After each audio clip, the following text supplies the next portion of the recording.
The fluorescent lights above me flickered as my vision started to blur.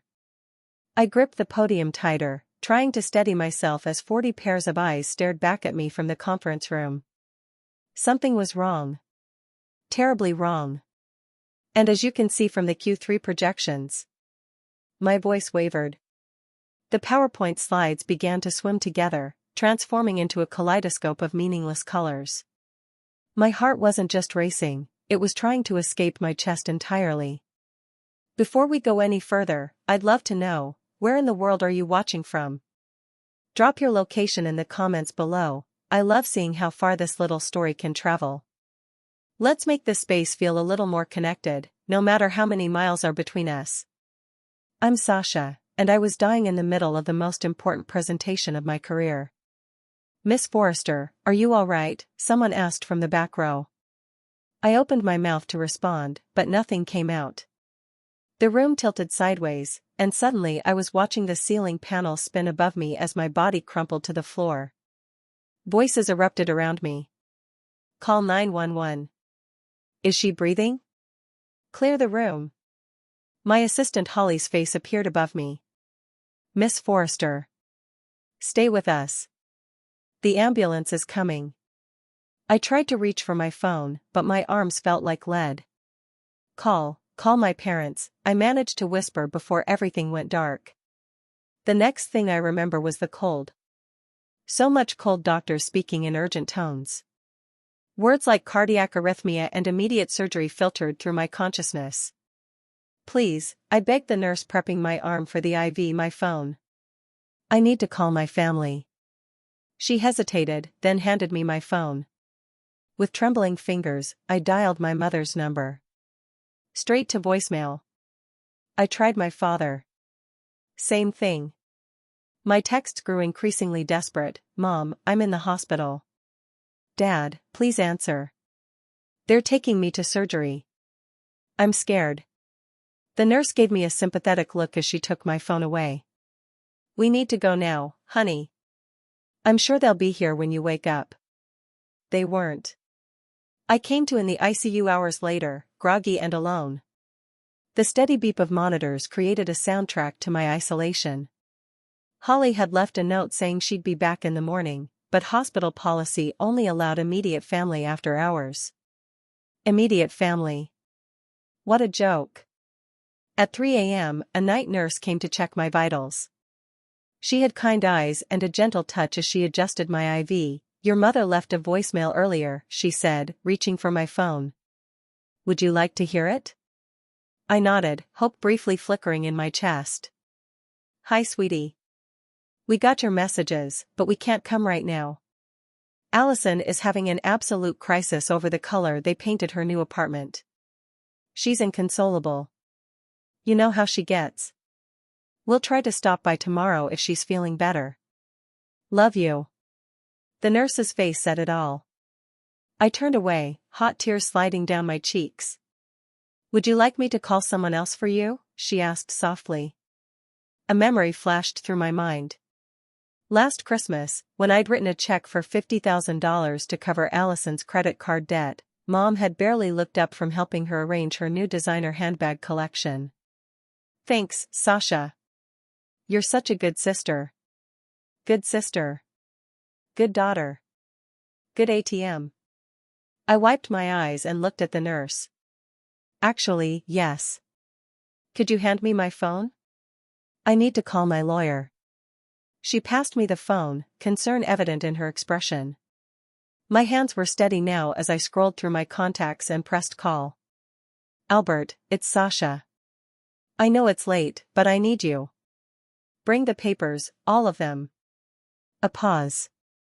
I listened to his response. No, my family isn't here.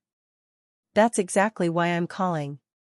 After hanging up, I stared at the ceiling, my heart monitor beeping in rhythm with my resolve. I'd almost died today, and my sister's paint color crisis had taken precedence. 20 years of similar moments crashed over me like a wave. Allison's tantrums at my college graduation. My parents missing my company's launch party because Allison had a bad date. The countless times I cleaned up her messes while my own achievements collected dust. My phone buzzed. A notification from Instagram. Allison had just posted a selfie with our parents. All three of them huddled around paint swatches. The caption read, "Worst day ever, thank God for family support, #blessed, #family first, #paint crisis." I clicked off my phone and closed my eyes, feeling something hard and cold crystallize in my chest. It wasn't my heart this time. It was determination. Tomorrow, Albert would help me start dismantling everything I'd built for them. And for the first time in my life, I wouldn't feel guilty about it. Albert arrived at 9 a.m. sharp, his leather briefcase bulging with documents. He took one look at me, hooked up to monitors and still pale from surgery, and his professional demeanor cracked. "Jesus, Sasha, you look like hell." "Thanks. Always knew I could count on you for honesty," I managed a weak smile. "Did you bring everything?" He pulled up a chair and started laying out papers on my bedside table. "Everything you asked for. But, are you sure about this? It's aggressive." My heart literally stopped yesterday, and my family was too busy picking paint swatches to care. I'd say aggressive is exactly what this situation calls for. Albert nodded, jaw tightening. We'd been friends since college, and he'd witnessed plenty of my family's behavior over the years. "All right. Let's start with the will changes." For the next hour, we methodically worked through the documents. My signature grew steadier with each page, like my hand knew this was right, even if my heart ached. "So, that's your parents removed as beneficiaries," Albert said, shuffling papers. "Next is revoking their access to your accounts, the ones you've been using to support Allison's lifestyle." A memory surfaced, last summer, standing in my parents' kitchen, holding Allison's latest credit card statement. "It's only $70,000 this time," Mom had said, not looking up from her magazine. "You know how hard things have been for her since that breakup." "Do it," I told Albert. "All of it." He pulled out another stack of papers. "And the vacation house in Florida?" "List it. Today, if possible." "My parents spend every winter there." "Not anymore." My phone buzzed. A text from Mom. "Allison picked the perfect shade of sage. Crisis averted. How are you feeling, sweetie?" I showed it to Albert, who let out a low whistle. "That's something else." "Watch this," I said, opening the family group chat. My fingers flew across the keyboard. "Still in ICU after emergency heart surgery, thanks for asking. Glad Allison's walls are sage instead of seafoam. Definitely worth missing your daughter's near-death experience for." Albert raised an eyebrow. "Poking the bear?" "More like waking it up," I said. "They've been hibernating in their bubble of denial for too long." My phone immediately erupted with notifications. "Mom, don't be dramatic, Sasha. The doctor said you're stable." "Dad, we'll visit soon." "Allison, OMG, why are you trying to make my crisis about you? Not everything has to be about you." I turned my phone face down. "Keep going with the papers, Albert." By noon, we'd drafted everything needed to legally separate my finances from my family's parasitic attachment. Albert was packing up as Nicole burst in, carrying 2 steaming cups of hawthorn berry tea from the little coffee shop down by our offices, where comfort seemed to come in every cup. She looked absolutely murderous. "I just saw Allison's Instagram story," she said, gently passing me a cup. "She's doing a full home renovation reveal.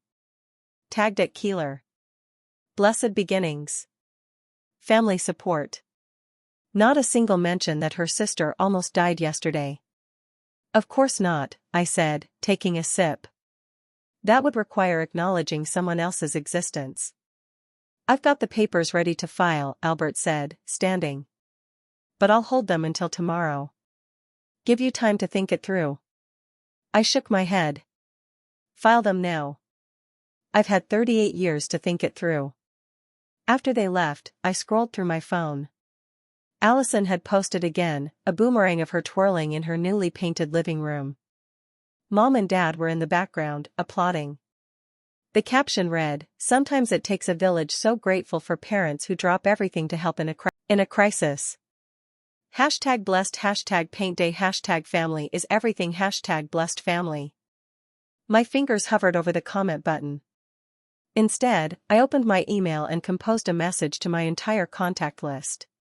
Subject, out of office/ICU update. Dear friends and colleagues, I'm writing to share that I'm currently recovering in the ICU at Riverbend Hospital following an emergency heart surgery. The situation was serious, but I'm stable now and in good hands. I'm sharing this not for sympathy, but for transparency, to explain why I'll be away from work for some time as I focus on healing. Yesterday brought more than just a medical emergency, it brought a moment of clarity. Family, as it turns out, doesn't always show up the way you expect. Sometimes the absence speaks louder than the support, and that, in itself, can be a turning point. Thank you for your understanding and support. Warmly, Sasha. I hit send, then turned off my phone. Let them deal with the fallout of their choices being made public. I was done covering for them. A nurse came in to check my vitals, glancing at the thick folder Albert had left behind.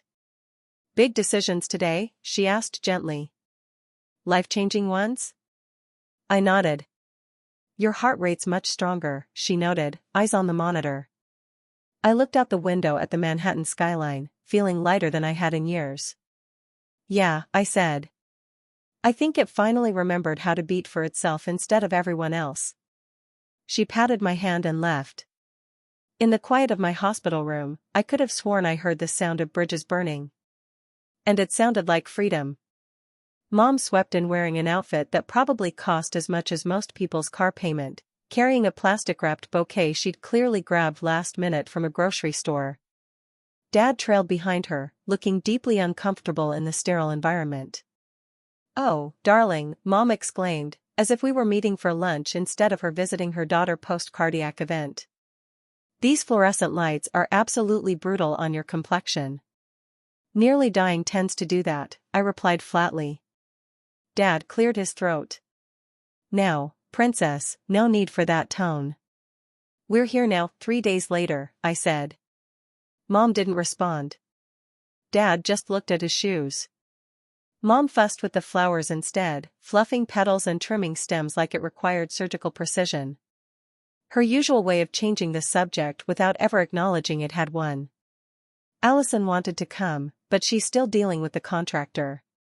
Such a nightmare. They completely botched the crown molding, she's been crying all morning. I pressed the morphine button on my IV, not for the pain, but for patience. Mom's hand stilled over the flowers. "Sasha, please. You know how sensitive she is. She's been absolutely beside herself about your situation." "My situation?" I repeated, raising an eyebrow. "You mean my heart stopping?" A knock at the door saved them from answering. Albert entered, impeccable as always, his suit crisp, his leather portfolio tucked under his arm. My mother's face lit up. She had always hoped we'd date. "Albert. How lovely to see you," she gushed. "Are you here to check on our girl?" "Actually," he said, walking to my bedside, "I'm here in my professional capacity." He handed me a folder. I opened it slowly, savoring the moment. "Mom, Dad, you remember Albert as my lawyer, right?" The color drained from Mom's face. Dad's forced smile faltered. "These are copies of documents I filed yesterday," I continued, my voice steady. "I've removed you both from my will, revoked your access to all of my accounts, canceled Allison's credit card and listed the vacation house in Florida for sale." "The house?" Dad stammered. "But where will we go in the winter?" Mom's perfectly manicured hand flew to her throat as she cried out, "Christmas, we go there every year?" "No, Sasha, you can't be serious. We're family." "Family," I laughed, and the heart monitor betrayed me with a spike in rhythm. "Let me tell you about family," I said, my voice shaking but firm. "Last year, I paid off Allison's $140,000 credit card debt. Then, I covered her rent, 3 months' worth, because she forgot to pay it. And the year before? I funded her failed jewelry business. I stared at them. Want to know what I got in return? When my heart stopped and I needed you the most, you chose paint swatches over your dying daughter. That's not fair, Dad protested weakly. No, it's not, I said. What's not fair is that I've spent my entire adult life being your backup plan, your safety net, your human ATM. Well, guess what? I turned to Albert, who handed them each a neatly stacked pile of papers. The bank of Sasha is officially closed. These detail the changes, Albert said coolly. I'd suggest reading them carefully. Mom's hands trembled as she flipped through the documents. This is ridiculous. You won't go through with this. Family sticks together, Sasha. You know that.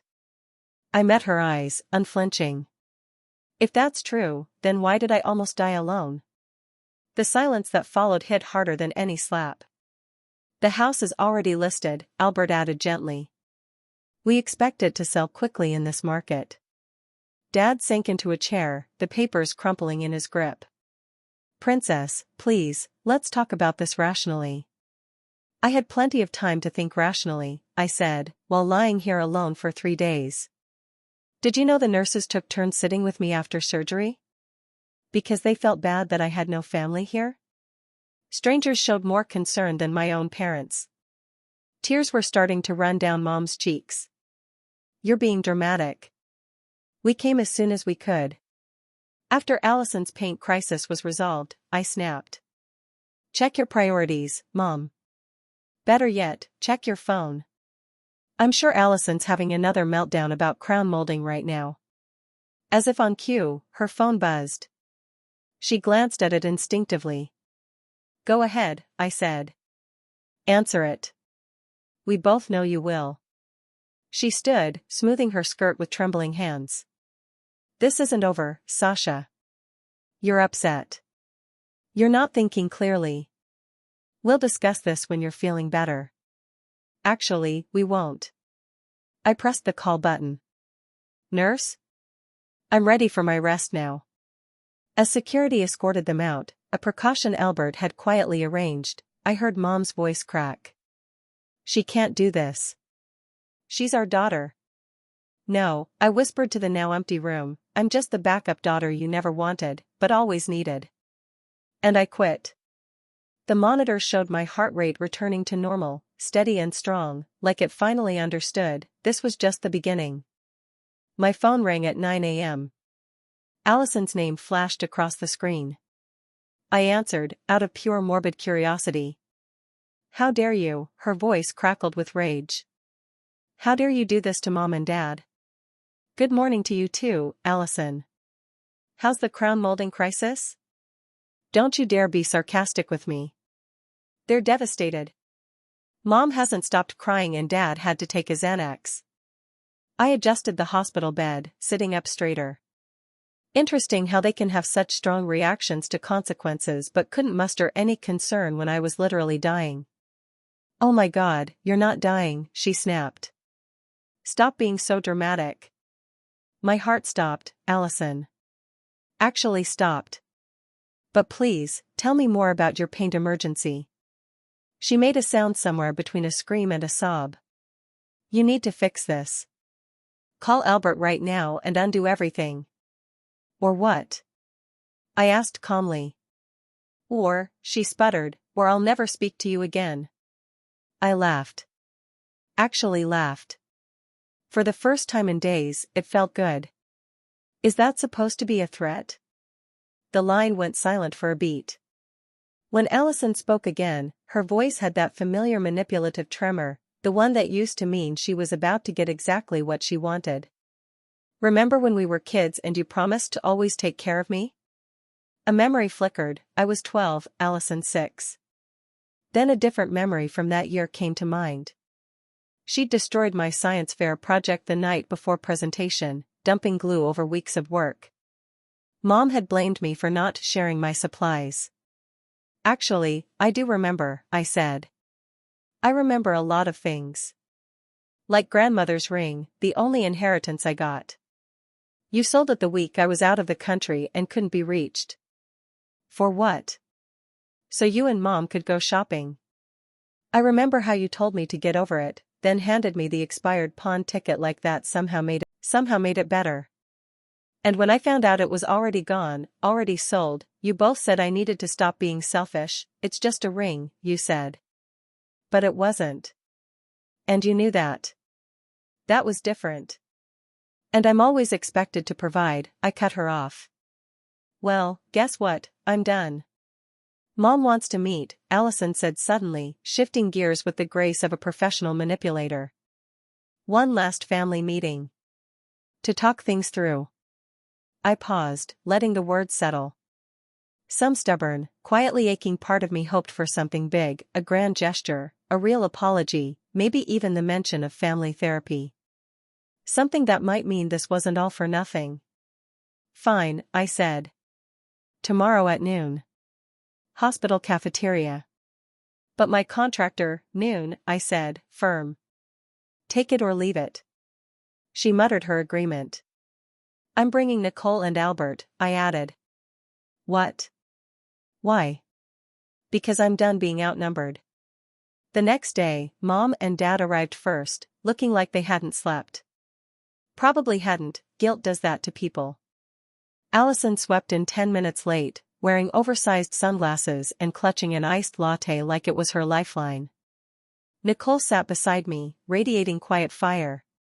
She'd known my family dynamics for years and had always been the one to tell me what I couldn't bear to admit. Sasha, my mom began, reaching across the table. Let's talk about this rationally, rational? Nicole cut in. Like ignoring your daughter's emergency surgery?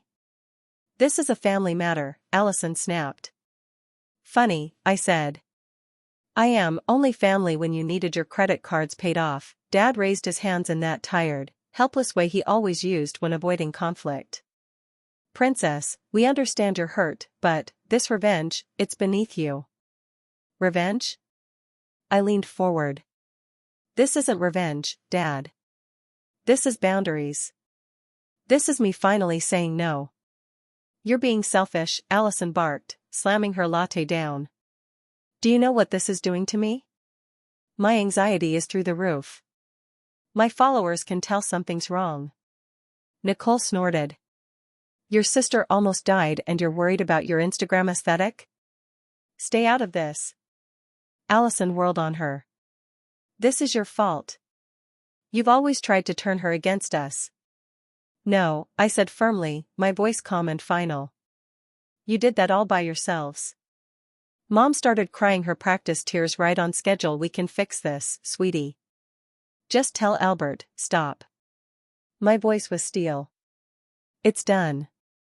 The Florida house sold well above asking price. I signed the final papers, but before I could finish, Allison shot to her feet so fast her chair clattered backward.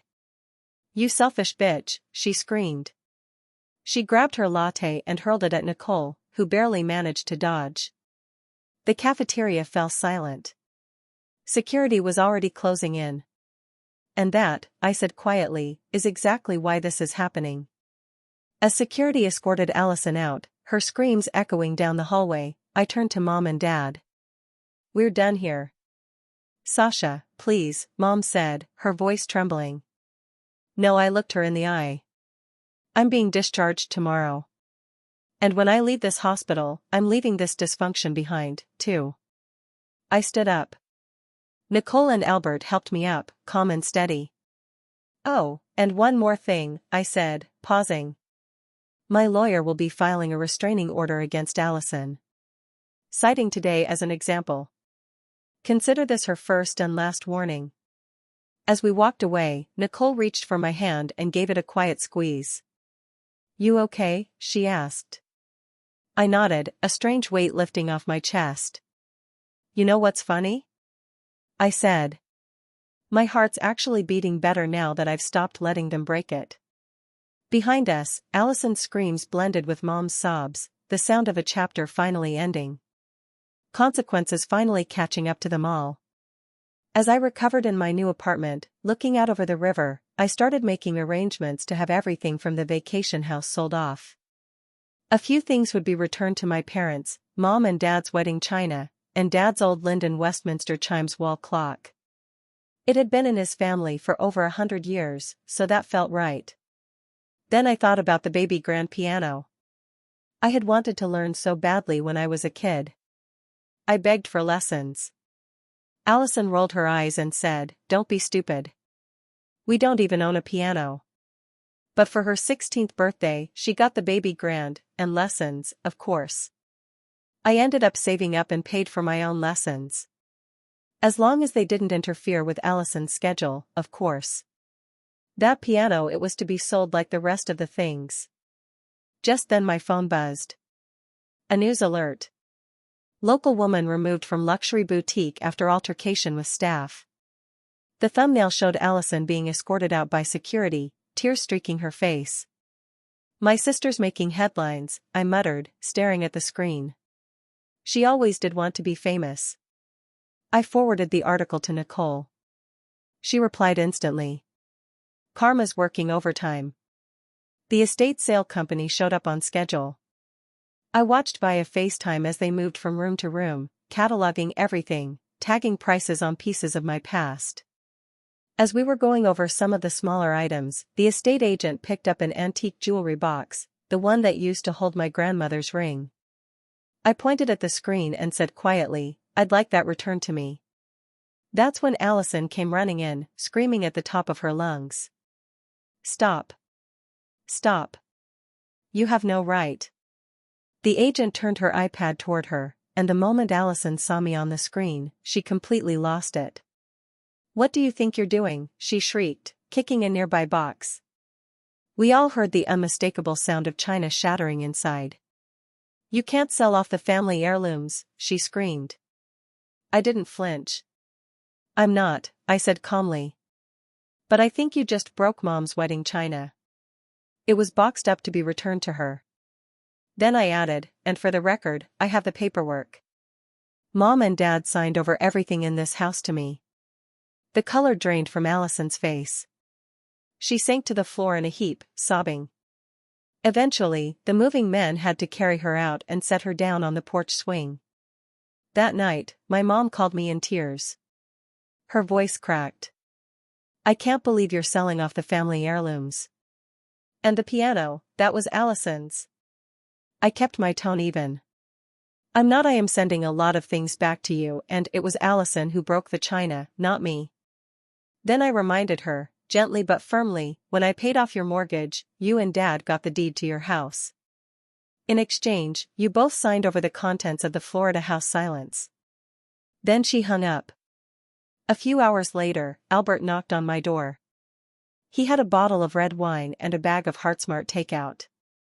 "Didn't think you'd want to be alone tonight," he said. He was right.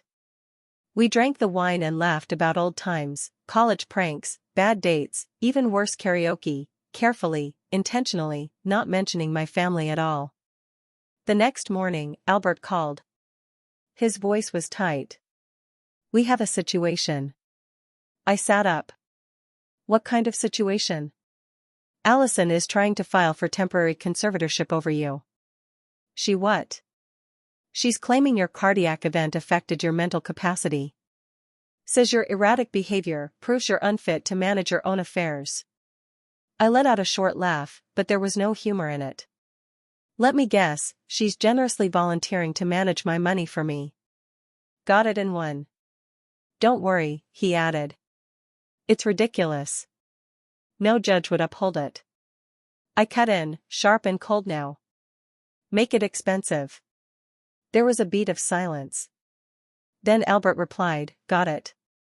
We'll countersue for harassment." The estate sale started on Saturday. After my sister's outburst, I had the house wired with temporary cameras everywhere. It was surreal, watching strangers pick through our things. But with every piece that sold, I felt a little lighter. The next week, Albert asked if he could come over. It caught me off guard. He'd never asked before. He usually just showed up with wine or takeout, like he belonged there. But I said yes. The next morning, we were sitting on the deck, the city just beginning to stir below us. Albert had brought fresh croissants and chamomile tea. For a little while, everything was quiet, peaceful, even. Then he set down his mug. They found something, he said, not bothering with a lead-in. Turns out your dad had the same heart condition. They've been getting your sister screened since she was 3. I stared at him, the words not quite landing. They never told me? Albert shook his head. Never. I leaned back, heart pounding again for all the wrong reasons. That's medical neglect, he said gently. Do you want to add it to the countersuit? I didn't even blink. Yes. They knew about this genetic condition, I said, my voice flattening, and deliberately withheld the information. Albert nodded once. That's nuclear, Sasha. Nuclear feels appropriate. We let it sit there between us, the quiet humming louder than before. Then my phone buzzed. A text from the doorman, certified letter just arrived for you. Want me to bring it up? I told him yes. A few minutes later, the envelope landed in my lap. Albert glanced over. More threats? I don't know, I murmured, carefully opening it. Inside wasn't legal paperwork. It was a photograph. Me at 12, standing protectively beside 6-year-old Allison. On the back, in my mother's elegant cursive, my girls, forever inseparable. Beneath it, in Allison's messy handwriting, remember who you're supposed to be. My protector. My sister. Don't make me destroy you. Albert watched my face, waiting. I didn't flinch. Just slid the photo back into the envelope and handed it to him. Save that for the file.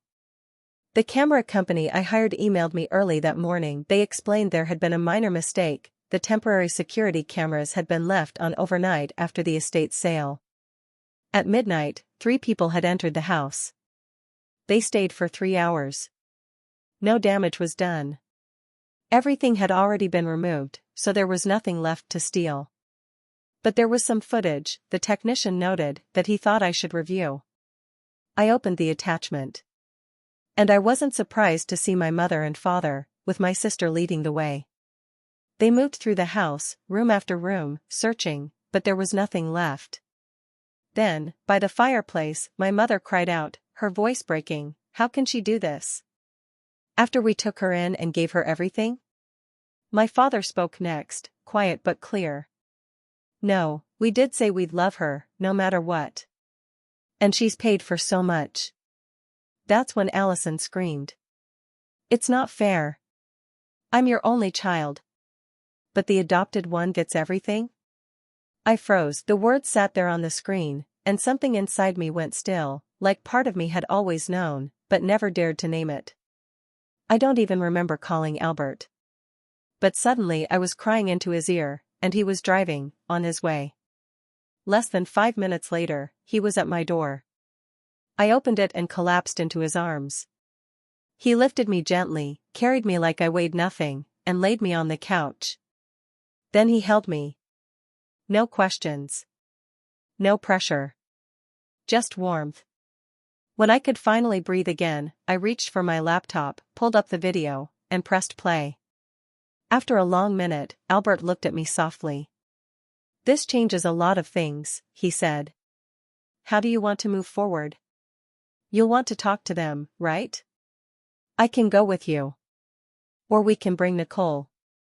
I shook my head and cut him off gently. "No. I don't want to ask them anything." I took a breath.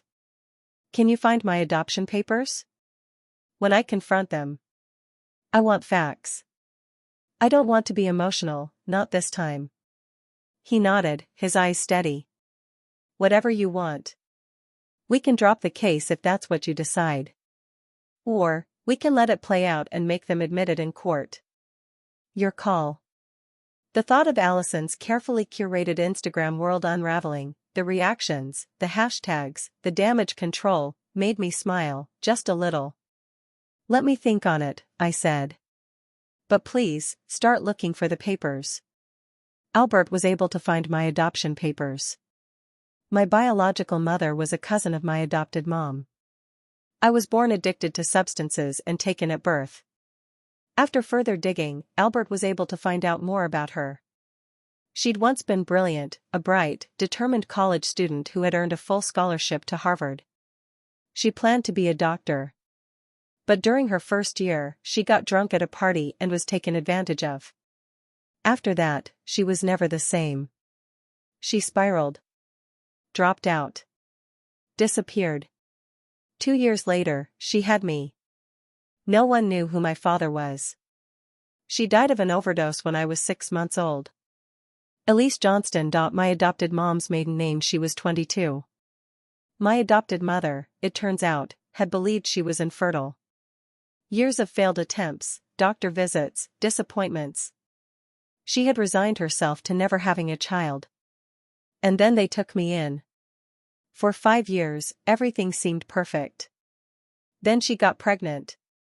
But looking back, there were signs. I never thought I'd have a baby. We're just so happy for you. We know what you went through. At 5, I didn't understand what any of that meant. But now? Now I see it for what it was. They loved her more, and maybe they never meant to show it. Maybe they thought they were doing the right thing. But it was always there, in the way they looked at her, excused her, protected her. She was the miracle. I was the consolation prize. Over the next few weeks, a lot happened.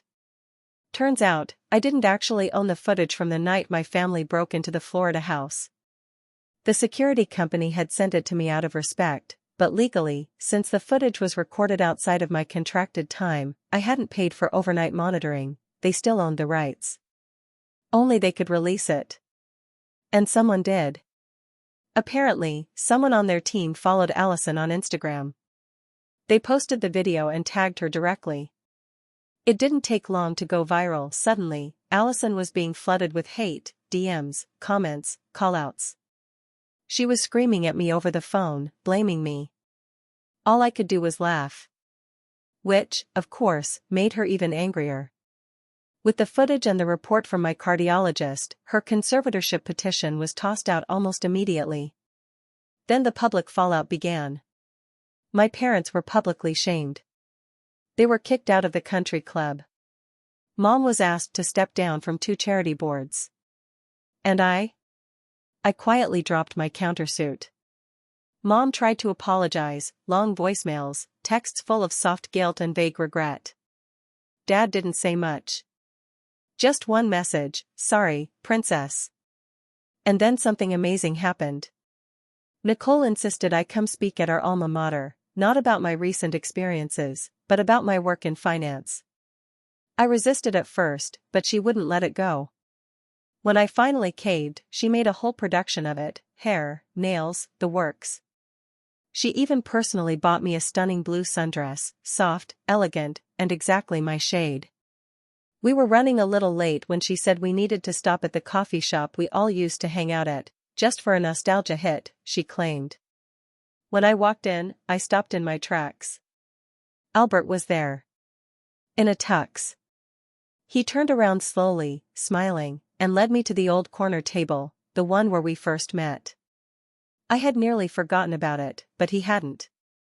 He took my hand, looked into my eyes, and said, "First we were friends. But over time, I've realized something. I need you. I want you. Will you marry me?" Then he pulled out a ring box. Inside was my grandmother's ring. The same one that had once been sold, lost to a pawn shop in memory. It still had her and my grandfather's wedding date engraved inside. I started to cry, nodding as tears slipped down my cheeks. "Yes," I whispered. Then, louder, "Yes." Through my tears I choked out, how did you get the ring?" All our friends were there, hidden in the back, waiting for the cue. Nicole had hired a professional photographer to capture everything, right down to the moment I said yes through tears. She even brought champagne. Which, of course, got us kicked out. The barista laughed as they shook their head. "You can't stay here with that." We spilled onto the sidewalk, bubbly in hand, laughing like college kids again. Later, when the crowd had thinned and the sun was beginning to dip low behind the buildings, I sat beside Albert, my hand still resting in his. "Where did you get the ring?" I asked again, softer this time. He smiled and looked down at it, turning it gently so the engraved date caught the light. I had this old photo of you wearing it. You were maybe 23 years old. I remember staring at it once and noticing the inscription. It stuck with me. He paused, then added, when you told me what happened to it. I couldn't stop thinking about it. I made a list of every pawn shop within 200 miles. I had my interns help me check every online forum, every resale site, estate listing, all of it. You made your interns help you find my grandmother's ring? I said, smiling through my tears. He laughed. They thought it was sweet. Said it was better than spreadsheets. And they were right. He squeezed my hand. I promised myself I'd get it back for you. And when I found it, I knew exactly what I was going to do with it. I looked down at the ring. It sparkled, simple and full of history, just like the version of me that had survived everything to get here. My parents and Allison moved out of state not long after. Dad was quietly let go from his firm, something about a morality clause in his contract. Word gets around, even in places where people pretend it doesn't. Mom and Allison faced their own public shaming. The charity boards, the country club, the social circles they once ruled, all gone. I don't keep up with them. I don't need to. As for me? I'm doing better. I'm back at work, stronger than I've ever been, sharper, more focused, and finally, unapologetically myself. Nicole's helping me plan the wedding. It'll be in June next year, somewhere with sun, laughter, and people who actually love me. Not out of obligation. Not out of appearances. Just love. And that's enough. Actually, it's everything. If you've ever experienced something like this, if you've had to deal with family secrets, betrayal, or rebuilding your life from the ground up, share your story. Leave a comment below. I'd really love to hear from you. You're not alone.